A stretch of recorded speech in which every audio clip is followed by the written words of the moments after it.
Mic দিছে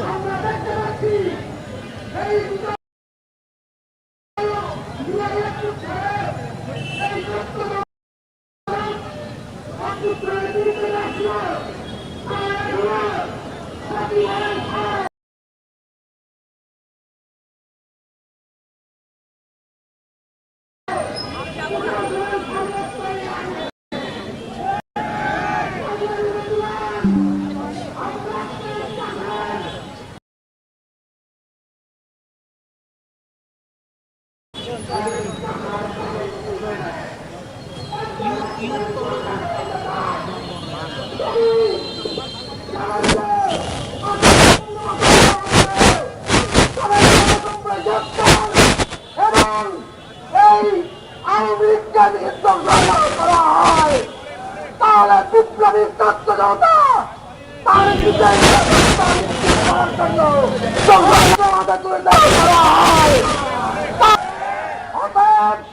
আমরা চাই আগামী বাংলাদেশে আওয়ামী লীগ নামে কোন কিছুর অস্তিত্ব থাকতে পারবে না।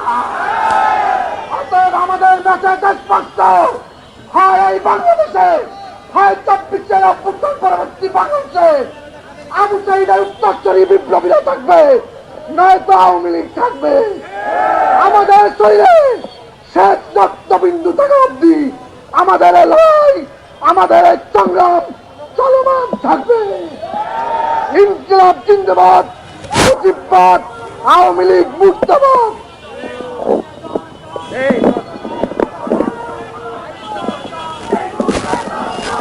বক্তব্য রাখবেন বৈষম্যবিরোধী ছাত্র আন্দোলনের সমন্বয়ক হাসিবুল ইসলাম।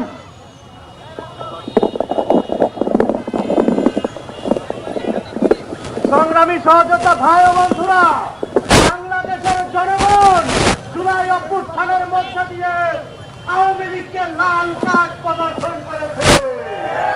এখন আমাদের দাবি থাকবে আইনগত ভাবে এই অন্তর্বর্তীকালীন সরকার আওয়ামী লীগকে নিষিদ্ধ করবে।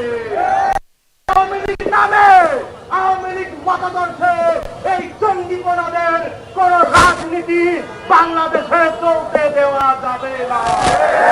অন্তর্বর্তীকালীন সরকার যদি আওয়ামী লীগকে নিষিদ্ধ না করতে পারে, তাহলে বাংলাদেশের জনগণ বিপ্লবী সরকার গঠনের সিদ্ধান্ত নিতে বাধ্য হবে। আমরা আমাদের ভাইদেরকে জুলাই অভ্যুত্থানে হারিয়েছি। জুলাই অভ্যুত্থানের পরেও এই সন্ত্রাসী জঙ্গি আওয়ামী সন্ত্রাসীরা আমার ভাইদের উপরে জঙ্গি স্টাইলে আক্রমণ করে যাচ্ছে। আমরা এর তীব্র নিন্দা এবং প্রতিবাদ জানাই।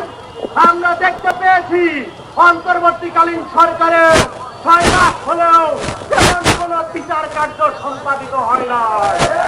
আমরা বলে দিতে চাই, আপনারা যদি অনতিবিলম্বে আওয়ামী সন্ত্রাসীদেরকে বিচারের আওতায় না আনতে পারেন, তাহলে বাংলাদেশের জনগণ আওয়ামী লীগের বিচার কিন্তু নিশ্চিত করতে পারবে ইনশাআল্লাহ।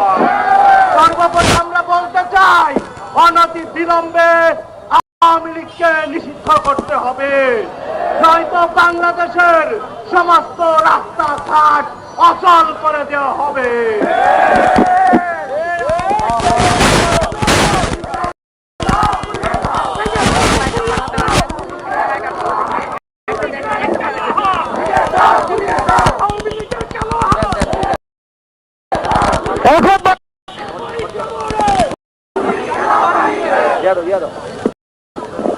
এখন বক্তব্য রাখবেন বৈষম্যবিরোধী ছাত্র আন্দোলনের বিচার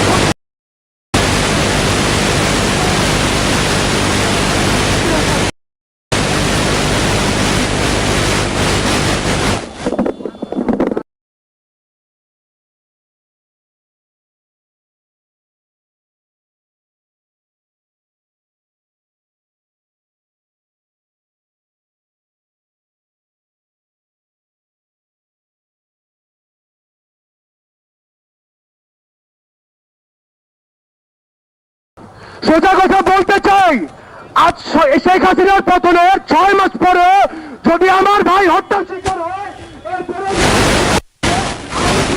করতে চায়, তাদের ঠিকানা বাংলাদেশে হবে না।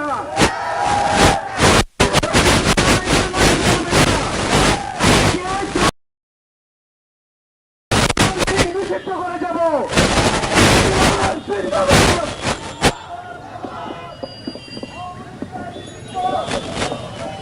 সংগ্রামী সহযোদ্ধাগণ, এই মুহূর্তে আমাদের মাঝে ছাত্র আন্দোলনের অন্যতম সমন্বয়ক কেন্দ্রীয় নির্বাহী কমিটির সদস্য শফিকুল ইসলাম।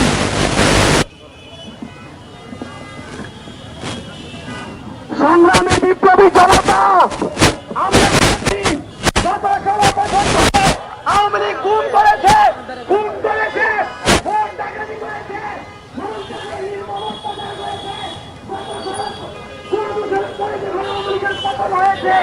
এরপরে আমরা অনেকের মুখে শুনি যে আওয়ামী লীগকে বিলুপ্ত করা যাবে না। আমরা বলতে চাই আমাদের ভাই কাফের, চার কাফের নিয়ে যার লাশ দিয়ে আজকে আমরা শাহবাগে যে দাঁড়িয়েছি, সে মৃত্যুবরণ করতো না। আমরা এই জুলাই পরবর্তী সময় আওয়ামী লীগকে নিষিদ্ধ করতাম। গত 16 বছর ধরে শেখ হাসিনা যে তাণ্ডব চালিয়েছে, শেখ হাসিনা বাংলাদেশের ফেরাউন বনে গিয়েছিল, আওয়ামী লীগ বাংলাদেশের নাৎসি বাহিনী বনে গিয়েছিল। তারপরেও কেন আওয়ামী লীগকে নিষিদ্ধ ঘোষণা করা হবে না, তা আমরা বাংলাদেশের রাজনৈতিক দলগুলোর কাছে জানতে চাই। সেই দলের সভানেত্রী দিল্লিতে বসে আয় করি আরামসে এক্সট্রা আসে মাসে মাসে।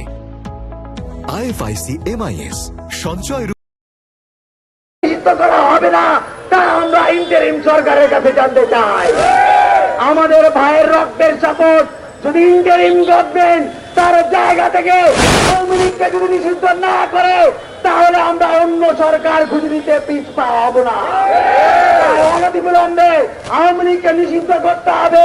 এই গণহত্যার বিচার 2 বছর 3 বছর 1 বছর ধরে করলে হবে না। আমরা সিরিয়াতে দেখেছি অভ্যুত্থান পরবর্তী সময়ে যারা দোষী ছিল, পরাজিত শক্তিকে তারা ইমিডিয়েট অ্যাকশন নিয়েছে, তারা ইমিডিয়েট পানিশমেন্ট দিয়েছে। বাংলাদেশের যে বিচার ব্যবস্থা, সেই বিচার ব্যবস্থার উপর আমাদের কোনো ধরনের আস্থা নাই। আমরা তা অনতিবিলম্বে আওয়ামী লীগকে বাংলার বাড়িতে নিষিদ্ধ করতে হবেই হবে। মুর্দাবাদ, ইনকিলাব জিন্দাবাদ। সম্মানিত সহযোগীগণ, পারি এই শহীদের আত্মার অভিশাপ থেকে আমরা কখনো মুক্ত হতে পারবো না। ইন্টারিমকে বলতে চাই, যাদের রক্তের উপর পা দিয়ে আপনারা ক্ষমতার মসনদে বসেছেন, আপনারা যদি যথাযথ ব্যবস্থা না নেন, তাহলে আপনারা আপনাদের পরিণতি বরণ করবেন। এই আওয়ামী লীগকে আইনি এবং রাজনৈতিক ভাবে মোকাবেলা করাই একমাত্র সমাধান না। আওয়ামী লীগকে আমাদের সামাজিক ভাবেও মোকাবেলা করতে হবে। আমরা সামাজিক ভাবে আওয়ামী লীগের সাথে কোনো সম্পর্ক রাখতে চাই না। এই গণহত্যার সাপোর্টারদের, গণহত্যাকারীরা কোন অন্যায় যদি থেকে থাকে, তাদের সাথে সমস্ত সম্পর্ক বন্ধ করে দিন। তাদের বিক্রয় করবেন না, তাদের কাছে পণ্য ক্রয় করবেন না, তাদেরকে যেখানে পাবেন তাদেরকে সেখানেই ঠেকিয়ে দেবেন। আওয়ামী লীগের সাথে যদি কোনো পরিবারের বৈবাহিক সম্পর্ক থাকে, সেটা ছিন্ন করে ফেলবেন। আওয়ামী লীগকে বাংলাদেশের মাটি থেকে পুরো দমে মুছে না ফেললে এই বাংলার মাটি কলঙ্ক মুক্ত হবে না। বন্ধুগণ, আমরা আজ এই মঞ্চ থেকে শপথবদ্ধ হয়ে বাংলার মাটি থেকে মুক্ত না করা পর্যন্ত আমরা রাজপথ ছাড়ব না, আমরা আমাদের আন্দোলন ছাড়ব না। ইনকিলাব জিন্দাবাদ। সম্মানিত সহযোদ্ধাগণ, এই মুহূর্তে আমাদের মাঝে বক্তব্য রাখবেন বৈষম্য বিরোধী ছাত্র আন্দোলনের অন্যতম সমন্বয়ক, ঐতিহাসিক 9 দফার ঘোষক আব্দুল কাদের। ঐতিহাসিক 9 দফার ঘোষক আব্দুল কাদের। সংগ্রামী বন্ধুগণ, আপনারা জানেন বিপ্লবের সাথে কোনো সুফলতার কোনো স্থান নয়, কিন্তু আমরা দেখেছি যে বিপ্লবের রক্তদান পথ দিয়ে যারা শহীদ হয়ে গিয়েছেন, দেখে যাচ্ছেন বার করে। আপনারা দেখেছেন এই যে কাশেম ভাই সহ অনেক সহযোদ্ধাদের সাথে আমরা যুদ্ধ করেছি জুলাই আগস্ট মাসে, কিন্তু আমরা কি দেখেছেন সেই কাশেম ভাইদেরকে আজকে শহীদ হতে হচ্ছে। আমরা দেখেছি যে যুদ্ধবীরা জীবন দিয়ে শহীদ হয়ে সরকার গুলোকে রক্ষা করতে চেয়েছে, কিন্তু আমরা কি দেখেছি যে বাংলাদেশ থেকে আমাদের গণহত্যা, সরকার ইতিহাস দেখেছি। আমরা দেখেছি শুধুমাত্র সরকার করতে নিজের ইচ্ছা কিছু করার জন্য, নিজের সরকার কিছু করার জন্য এরা সমাজের সুযোগ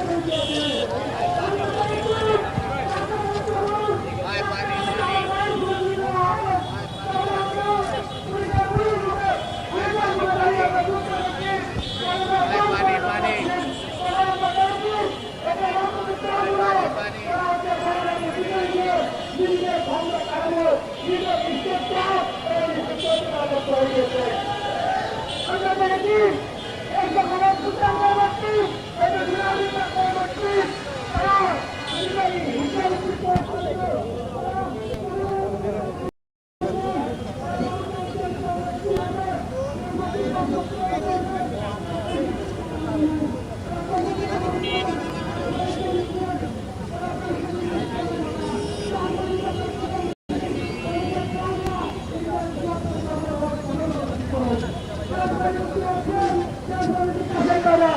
আপনার ঘরে শহীদ হচ্ছেন, আমরা শহীদ হচ্ছি। আমরা স্পষ্টভাবে বলতে চাই পরবর্তী কোন সুযোগ স্থান নেই। আমরা স্পষ্টভাবে বলতে চাই, তুমি সক্ষম না হয়